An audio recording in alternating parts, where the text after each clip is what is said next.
Luke chapter 20. One day, as he was teaching the people in the temple courts and preaching the gospel, the chief priests and the teachers of the law, together with the elders, came up to him. "Tell us, by what authority are you doing these things?" they said. "Who gave you this authority?" He replied, "I will also ask you a question. Tell me, John's baptism, was it from heaven or from men?" They discussed it among themselves and said, "If we say from heaven, he will ask, 'Why didn't you believe him?' But if we say from men, all the people will stone us because they are persuaded that John was a prophet." So they answered, "We don't know where it was from." Jesus said, "Neither will I tell you by what authority I am doing these things." He went on to tell the people this parable. A man planted a vineyard, rented it to some farmers, and went away for a long time.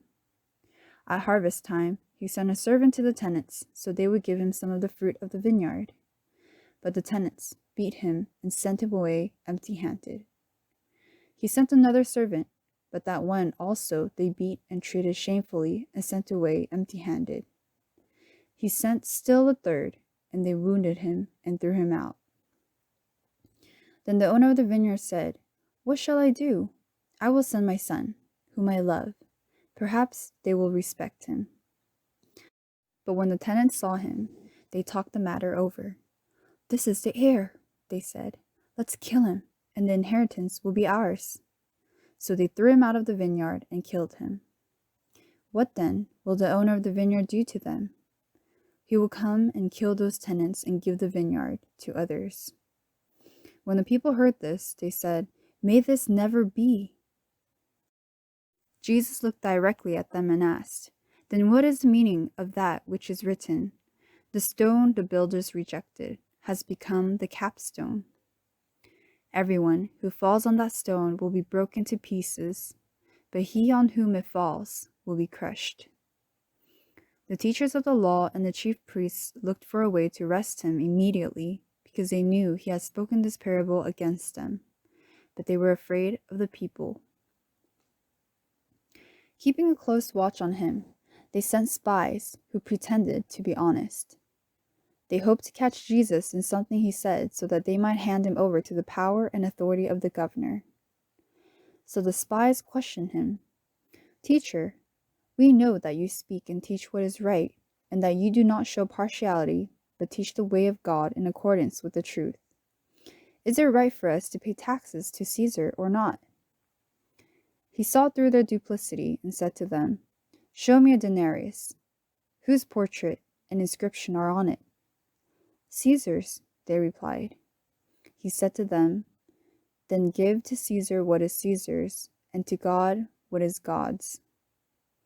They were unable to trap him in what he had said there in public, and astonished by this answer, they became silent.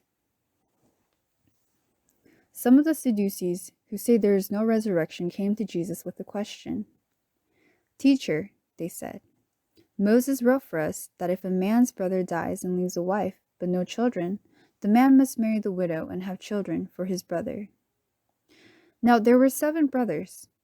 The first one married a woman and died childless. The second and then the third married her, and in the same way the 7 died, leaving no children. Finally, the woman died too. Now then, at the resurrection, whose wife will she be, since the 7 were married to her?" Jesus replied, "The people of this age marry and are given in marriage. But those who are considered worthy of taking part in that age and in the resurrection from the dead will neither marry nor be given in marriage, and they can no longer die, for they are like the angels. They are God's children, since they are children of the resurrection. But in the account of the bush, even Moses showed that the dead rise, for he calls the Lord the God of Abraham and the God of Isaac and the God of Jacob. He is not the God of the dead, but of the living, for to him all are alive." Some of the teachers of the law responded, "Well said, teacher," and no one dared to ask him any more questions. Then Jesus said to them, "How is it that they say the Christ is the son of David? David himself declares in the book of Psalms, "The Lord said to my Lord, sit at my right hand until I make your enemies a footstool for your feet." David calls him Lord. How then can he be his son? While all the people were listening, Jesus said to his disciples, "Beware of the teachers of the law. They like to walk around in flowing robes and love to be greeted in the marketplaces and have the most important seats in the synagogues and the places of honor at banquets. They devour widows' houses and for a show make lengthy prayers. Such men will be punished most severely."